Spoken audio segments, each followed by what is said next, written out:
NgokaMatewu 23, uJesu ukhala ngababhali nabaFarisi nangokungaphenduki kweJerusalema.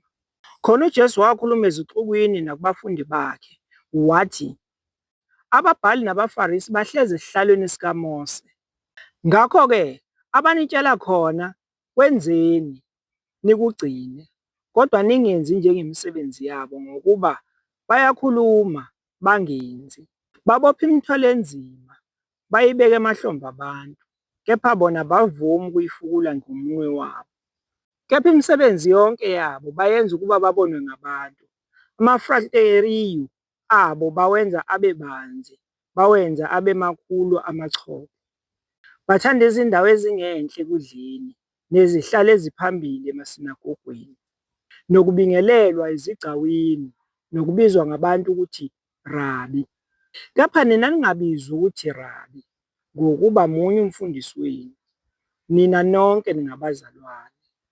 Ningabizi umuntu emhlabeni ukuthi uyihlo, ngokuba munye uyihlo osezulwini. Futhi ningabizwa umuntu ngokuthi abaholi, ngokuba munye umholi wenu, uKristu. Kodwa omkhulu kini akabe yisikhonzi senu, kepha lowo oziphakamisayo uza kuthotshiswa, nalowo ozithobayo uza kuphakanyiswa. Maye kinina ababhali nabaFarisi bazenzisi, ngokuba nivalela abantu umbuso wezulu, ngokuba aningeni nina, nabangenayo anibavumeli ukungena. Maye kinina ababhali nabaFarisi bazenzisi, ngokuba nidla izindlu zabafelokazi, nangokuzenzisa nenza imikhuleko emide, ngalokho-ke niyakwamukelisa ukulahlwa okukhulu.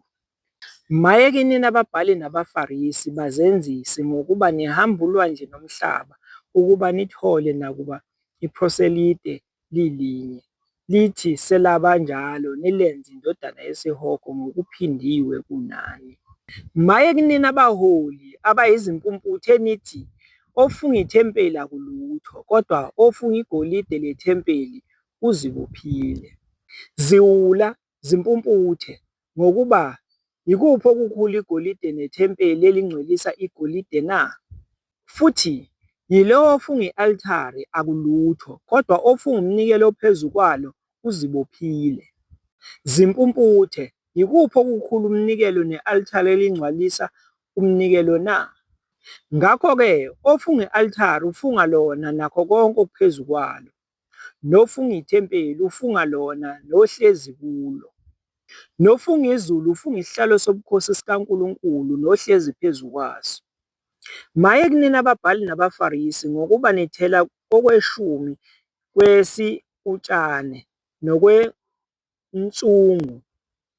nokudonqa, niyeke okunzima komthetho, ukwahlulela nesihawu nokukholwa.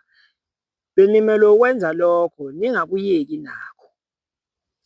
Baholi abayizimpumputhe, nihluza insensane, niginge ikameli. Maye kinina ababhali nabaFarisi bazenzisi, ngokuba nihlambulula ingaphandle lenkezo nesitsha, kepha ngaphakathi kugcwele impango nokuhuheka.